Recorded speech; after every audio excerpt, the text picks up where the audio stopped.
साध संगत जी, प्रेम से कहना धन निरंकार जी। स्वागत है आप सभी का आपके ही चैनल पर। हाजिर हूँ मैं आप सभी के लिए एक नई साखी लेकर।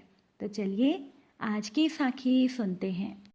साध संगत जी, घर का काम खत्म करने के बाद स्वाति ने जैसे ही अपना मोबाइल उठाकर देखा तो रोज की तरह सबसे पहले वो अपनी सहेलियों और रिश्तेदारों के स्टेटस चेक करने लगी। इसी तरह से ही स्वाति को दूसरों के जन्मदिन और सालगिरह का पता चलता था। लेकिन फोन देखते ही स्वाति के चेहरे का रंग अचानक से बदल गया जब उसने अपनी ननद गरिमा का स्टेटस देखा। स्टेटस पर गरिमा ने अपने 2 साल के बेटे अंशुल की फोटो लगाई हुई थी, लेकिन स्वाति की नज़र उस फोटो से हट ही नहीं रही थी। उसे विश्वास नहीं हो रहा था कि जो फोटो में दिखाई दे रहा है वो सच कैसे हो सकता है। दरअसल ये हैरानी अंशुल के हाथ में पकड़े हुए खिलौने को देखकर स्वाति को हो रही थी। अंशुल के हाथों का खिलौना देखकर स्वाति को लगा, ये तो मेरी बेटी खुशी का खोया हुआ वही खिलौना है जिसमें से संगीत की आवाज़ आती है। खिलौने को देखकर स्वाति ने सोचा कि ये खिलौना अंशुल के हाथों में कैसे आ गया, क्योंकि कई महीनों से तो मेरी ननद गरिमा मायके में आई भी नहीं, तो कहीं माँ जी ने ये खिलौना तो अपनी बेटी गरिमा को नहीं दे दिया।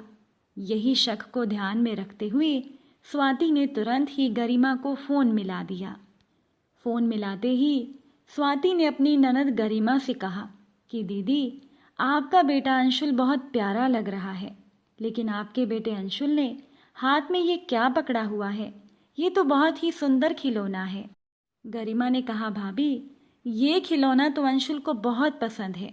दिन भर वो बस इसी से खेलता है, इसमें संगीत चलता है तो उसे बहुत अच्छा लगता है। आप बताइए, आपकी बेटी खुशी कैसी है? स्वाति ने कहा, ठीक है दीदी, वैसे ये बताइए, ये खिलौना आपने कहाँ से खरीदा? मैं भी मेरी बेटी खुशी के लिए लेकर आऊँगी। गरिमा ने कहा कि भाभी, मुझे अच्छे से तो याद नहीं, पर हाँ, शायद ये खिलौना माँ लेकर आई थी अपने नाती के लिए। जब स्वाति ने ये सुना तो उसे बहुत गुस्सा आया और जल्दी से ही उसने फ़ोन गुस्से में काट दिया। स्वाति की नज़रों में लगभग सब साफ था। अभी बीते पिछले सप्ताह ही तो स्वाति की सास सरला जी अपनी बेटी गरिमा के बेटे के जन्मदिन पर बेटी के घर पर गई थी, और तब से ही खुशी का वो खिलौना घर से गायब था। स्वाति ने सोचा, मैंने उस खिलौने को कितना ढूंढा मगर वो मुझे मिला ही नहीं। स्वाति का मन बहुत दुखी हो गया। उसे अपनी सास सरला जी पर गुस्सा आने लगा। वो सोचने लगी, वैसे तो मेरी सास कितना पूजा पाठ करती है, लेकिन आखिर में उन्होंने सास वाली हरकत कर ही दी। फिर दुनिया कहती है कि बहुओं को बेटी बनकर रहना चाहिए, मगर क्या सास को माँ बनकर नहीं रहना चाहिए? माँ जी ने दिखा ही दिया कि बेटियां ही सगी होती हैं। फिर गुस्से में स्वाति खुद से ही कहने लगी, आज तो मैं अपने पति अनिल जी को सारी बात बता दूंगी। दोपहर में स्वाति ने अपनी सास को खाना भी ठीक से नहीं परोसा और सीधे मुंह सास से बात भी नहीं की। सरला जी ने स्वाति से पूछा, बेटा, तुम्हारी तबीयत तो ठीक है ना? तो स्वाति गुस्से में कुछ भी नहीं बोली और दूसरे कमरे में चली गई। शाम को स्वाति ने अपनी बेटी खुशी को भी दादी के साथ खेलने नहीं दिया। शाम को 6 बजे जैसे ही अनिल अपने काम से आया तो रोज की तरह माँ के पांवों को छूकर वही बैठकर चाय की फरमाइश कर दी। स्वाति ने चाय बनाकर अनिल से कहा कि आपकी चाय मैंने कमरे में ये रख दी है। अनिल ने माँ की ओर देखा तो सरला जी ने बेटे से कहा, तू वहीं पर कमरे में जाकर चाय पी ले। आज दोपहर से तेरी पत्नी का व्यवहार ठीक नहीं है। शायद उसके मायके में कोई बात हुई है, मुझे भी उसने नहीं बताया। मुझे तो वैसे भी पूजा पाठ करने के लिए जाना है। और देख, अगर स्वाति के मायके में उन लोगों को तेरी कोई मदद चाहिए तो उनकी मदद तू ज़रूर कर देना, क्योंकि पत्नी को अपने पति से ही आशा होती है। वैसे भी जैसे स्वाति मुझे अपनी माँ की तरह मानती है, वैसे ही स्वाति के माता पिता तेरे माता पिता जैसे ही हैं, इसलिए बेटा उनकी मदद करने से पीछे मत हटना। ये कहकर सरला जी पूजा करने के लिए चली गई। कमरे में आते ही अनिल ने स्वाति से कहा, तुम्हें पता है ना कि मैं माँ के पास बैठकर ही चाय पीता हूँ, तो आज तुमने यहाँ चाय क्यों रख दी? गुस्से में स्वाति ने अपना फ़ोन उठाकर खिलौना अपने पति अनिल को दिखाते हुए कहा कि माँ जी, चोरी छिपे मेरी बेटी खुशी का खिलौना अपनी बेटी के बेटे को देकर आ गई।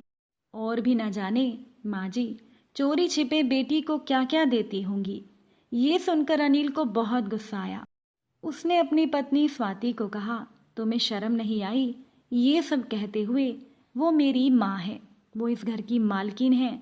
उन्हें किसी से पूछने की ज़रूरत नहीं है कि क्या देना है, किसको कब देना है। वो तुम्हारे लिए इतना अच्छा सोचती हैं और तुम मेरी माँ के बारे में कितना गलत सोचती हो। तभी दरवाजे पर बैल बजी। अनिल ने गुस्से में जाकर दरवाज़ा खोला तो सामने स्वाति की पड़ोसन मधु खड़ी थी। तभी स्वाति भी वहाँ पर आ गई और मधु से कहने लगी, अंदर आओ, मैं तुम्हारे लिए चाय बना कर लाती हूँ। मधु ने कहा, अरे नहीं स्वाति, मैं तो तुम्हें तुम्हारा सामान लौटाने आई थी।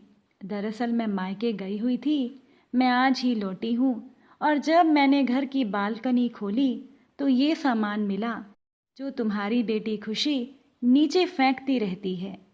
स्वाति मधु के हाथों में से सामान को लेकर देख रही थी, जिसमें कुछ खिलौने थे और एक संगीत बजने वाला खिलौना भी था।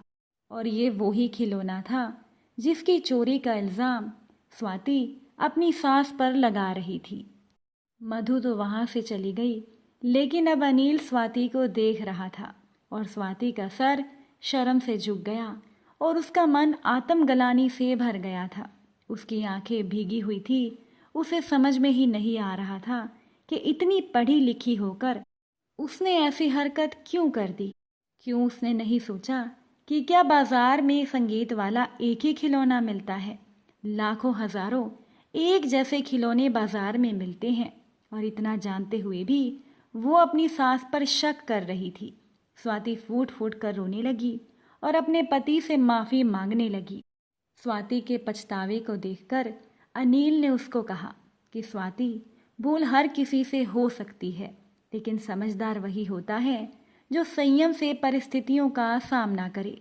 अगर यही बात तुम माँ से प्यार से पूछती तो तुम्हें पूरा दिन परेशान ना होना पड़ता और ना ही माँ को तुम्हारे बुरे व्यवहार का सामना करना पड़ता। अब इस बात का माँ को पता ना चले।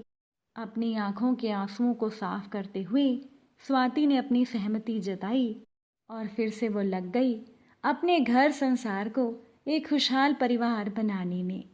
साथ संगत जी, आज की ये साखी आपको कैसी लगी कमेंट करके ज़रूर बताइएगा। वीडियो अच्छी लगी हो लाइक शेयर कीजिएगा। चैनल पर नए हैं तो सब्सक्राइब ज़रूर कीजिएगा।